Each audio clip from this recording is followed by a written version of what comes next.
আমল ভালো না, গুনার মধ্যে লিপ্ত থাকে, তাদের যখন রূহটা কবজ করবে, কিভাবে কবজ করবে? হাদিসের মধ্যে রাসূলুল্লাহ সাল্লাল্লাহু আলাইহি ওয়াসাল্লাম ঘোষণা দিয়েছেন, একটা জীবন্ত ছাগলকে যখন লটকানো হয়, লটকে তার চামড়াকে যখন খসে মেজে যখন নিচের দিকে টানা হয়, সেই জীবন্ত ছাগলটা যেমন কষ্ট পাবে, সেই বদকারের রূহ আল্লাহ তাআলা জিবরাইল আজরাইলের মাধ্যমে তেমন ভাবে কবজ করবে। কষ্ট এমন আছে হাদিসের মধ্যে, ঈমান হারা হয়ে যায়, ঈমান হারা হয়ে যায় বদকারের রূহ যখন কবজ করতে আসে। এজন্য আল্লাহ তাআলার নিকট বেশি বেশি করে দোয়া করা, আল্লাহ আমাকে ভালো জায়গায় মৃত্যু দেন, ভালো জায়গায় মৃত্যু দেন, ভালো সময়ে মৃত্যু দেন। আল্লাহ রাসূল সাল্লাল্লাহু আলাইহি ওয়াসাল্লাম হায়াতের দোয়া করেছেন, আল্লাহুম্মা আহইনি মা আলিমতাল হায়াতা খায়রাল লি ওয়া তাওয়াফফানি ইযা আলিমতাল ওয়াফাতা খায়রাল লি।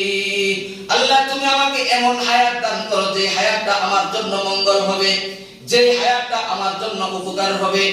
আমি 100 বছর হায়াত পাইলাম, তবে বদকারের হায়াত পাইলাম, নেক হায়াত পাইলাম না, উপকার হইল কোথায়? এজন্য আল্লাহর নিকট দোয়া করে, আল্লাহুম্মা আহইনি বিমা আলিমতাল হায়াতা খায়রাল লি। এমন হায়াত মাওলা তুমি আমাকে দান করো যে হায়াত পাইলে আমি জান্নাতি হতে পারবো, যে হায়াত পাইলে আমি আমল করতে পারবো, যে হায়াত পাইলে নেক আমল করতে পারবো। ইজা আলিমতাল ওয়াফাতা খায়রাল লি, এমন মৃত্যু আমাকে দিও না যে মৃত্যুর পরে আমার জাহান্নাম হবে। দোয়া রাসূলুল্লাহ সাল্লাল্লাহু আলাইহি ওয়াসাল্লাম শিখিয়ে দিয়েছেন। এজন্য বেশি বেশি করে আখিরাতের ফিকির করা, আখিরাতের ফিকির করতে করতে করতে করতে আল্লাহ তাআলার দরবারে রুনাজারি করা, কান্নাকাটি করা, নিজের পিছনের জিন্দেগীর সমস্ত গুনাহের কথা বলা, আখিরাতের ফিকির করা।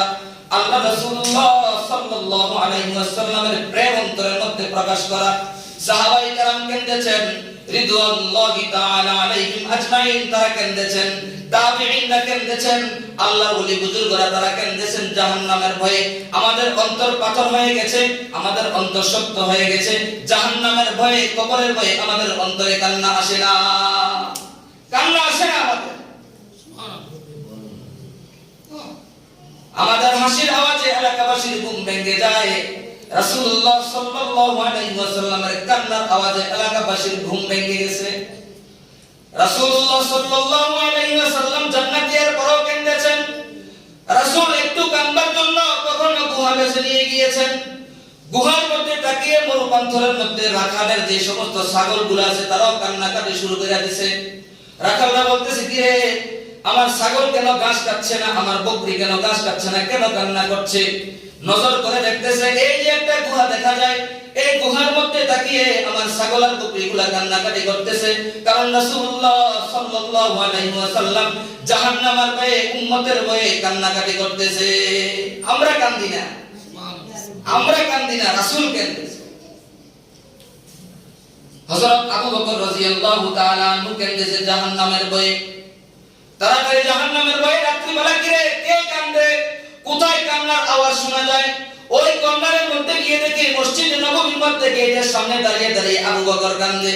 সাহাবায়ে কেরাম জিজ্ঞাসা করলেন, খলিফাতুর রাসূল, খলিফাতুল মুসলিমিন, আপনি তো জান্নাতি সাহাবী, কেন কান্নাকাটি করতেছেন? আল্লাহর রাসূলের সাহাবী জবাব দিচ্ছেন, সে বলতেছে এই যে এখানের মধ্যে যে মাকবারার মধ্যে শুয়ে আছে বহু বান্দা, তারা কান্না করার কারণে কিন্তু তারা জান্নাত পেয়ে গেছে।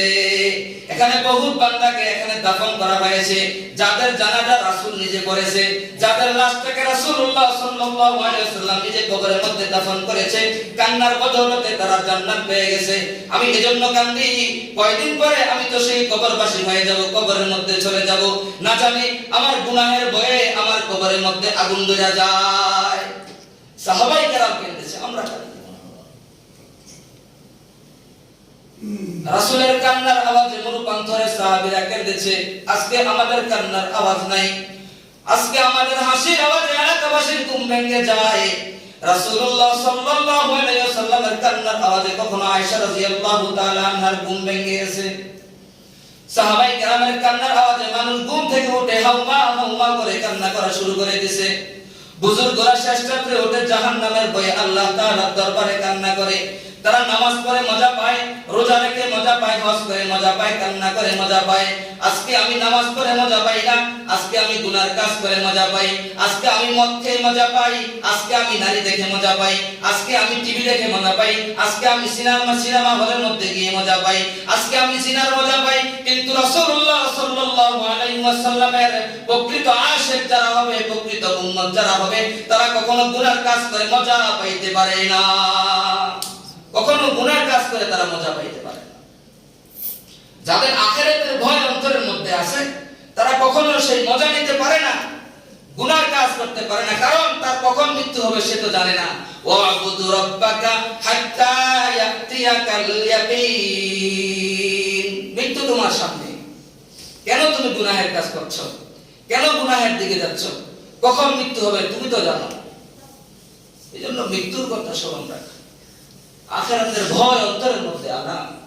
কি করছি, আল্লাহ তাআলা কেন আমাকে দুনিয়ার মধ্যে পাঠাইলেন, কয়দিন থাকবো, কোথায় যাব, আখিরাতটা আমার কেমন ভাবে কাটবে, একটু মাত্র ফিকির যদি আমার অন্তরের মধ্যে আনতে পারি, আখিরাত আমার সুন্দর হয়ে যাবে। শুধু আখিরাত নয়, দুনিয়াও আমার সুন্দর হবে, দুনিয়াও আমার সুন্দর হবে। যারা পাঁচ ওয়াক্ত নামাজ, আল্লাহ তাআলার ইবাদত বন্দেগী, সমস্ত হুকুম আহকামগুলো মেনে চলে, বলেন তারা কি অশান্তিতে আছে দুনিয়ার মধ্যে? না। হয়তো বড় বড় অট্টালিকা নাই, টাকার পাহাড় নাই, সম্পদের পাহাড় নাই, তারা কি অশান্তিতে আছে? যাও তুমি গিয়ে তাকে জিজ্ঞাসা করো, একটা কদম একটা শেষ দেশে বিক্রি করবে না কোটি টাকার বিনিময়ে। তাকে গিয়ে বলো আজকে জোহরের নামাজ পড়িও 1 লক্ষ টাকা দিব, সে বলবে যে তুই তো রাজত্ব নিয়ে থাক, আমার মালিকের কদমের মধ্যে সেটা দেওয়ার যে একটা মজা, আমি সেই মজা কখনো বিক্রি করতে পারি না, কখনো বিক্রি করতে পারি না। এক বাদশা, নিমরুজের বাদশা ছিল, এক আল্লাহর ওলির নিকট আসছে, আয়েশা তার ইবাদত বন্দেগী করার পরে মজা পাইছে, মজা পাইয়া তার নিকট মুরিদ হইছে, মুরিদ হওয়ার পরে বলে যে আমি তো নিমরুজের বাদশা, আমি আপনাকে সেই ক্ষমতা দিতে চাই।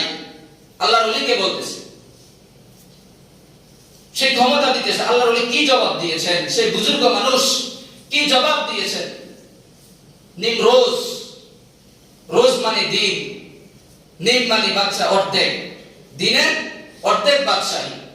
তো বলে যে আমি আপনাকে দিনের বাদশাহী দিতে চাই। তো আল্লাহর ওলি আল্লাহু আকবার কি জবাব দিয়েছেন? সে বলেছে যে আমার রাতের বাদশাহী আছে, দিনের বাদশাহী আমার দরকার নাই, জায়নামাজের বাদশাহী আমার কাছে আছে, তোমার দিনের বাদশাহী আমার দরকার নাই, দিনের বাদশাহী আমার দরকার নাই, আমার জায়নামাজের বাদশাহী আছে। আমি যখন সেজদা দেই, মালিকের কদমে যখন আমার কপালটা যায়, সরাসরি আমি মালিককে দেখতে পাই, রাসূলকে আমি দেখতে পাই। তোমার দুনিয়ার সাদার মূল্য আমার দরকার নাই, মৃত্যু হওয়ার সাথে সাথে আমার জান্নাতের সার্টিফিকেট অবধারিত হয়ে আছে, জান্নাত পেয়ে যাব, তোমার দুনিয়ার রাজত্ব দিয়ে আমি কি করব? এজন্য আখিরাতের ফিকির রাখা চাই, আল্লাহর ওলি হয়ে যাওয়া চাই, আখিরাতের ফিকিরে কান্না করা চাই, ইবাদত করা চাই, ইবাদত বন্দেগীর মধ্যে সময়টাকে পার করা চাই। আর কত আর কত গাফলতির চাদর আমাদেরকে ডেকে আছে, আর কত রাত্রেবেলায় ইবাদত বন্দেগী করার জন্য ওঠে, আর আমরা রাত্রেবেলা প্রস্তাব পায়খানা করার জন্য উঠি, গুনাহ করার জন্য উঠি। আরে একটা দিন উঠেন, 2 রাকাত ওযু বানান, তাহাজ্জুদের নামাজ পড়েন, কিয়ামতের ময়দানে যখন হাসরের বিচার যখন কায়েম হয়ে যাবে, সেদিন সেই 2 রাকাত নামাজ আপনার জন্য উসিলা হবে। আল্লাহ নিকট বলবে আল্লাহ এমন সময় সে 2 রাকাত তাহাজ্জুদের নামাজ পড়েছে যেই সময়টাতে সমস্ত মানুষের মাথা ছিল বালিশের উপরে, আর রাত্রিবেলা এই বান্দার মাথা ছিল তোমার কদমের উপরে, তোমার কদমের উপরে। এই ছোট ছোট আমল, এগুলো উসিলা, উসিলা। শুধু 5 ওয়াক্ত নামাজ পড়লে আমরা পার পেয়ে যাব না। নফল ইবাদত করা চাই, তাহাজ্জুদের নামাজ পড়া চাই, জিকির আজকার করা চাই,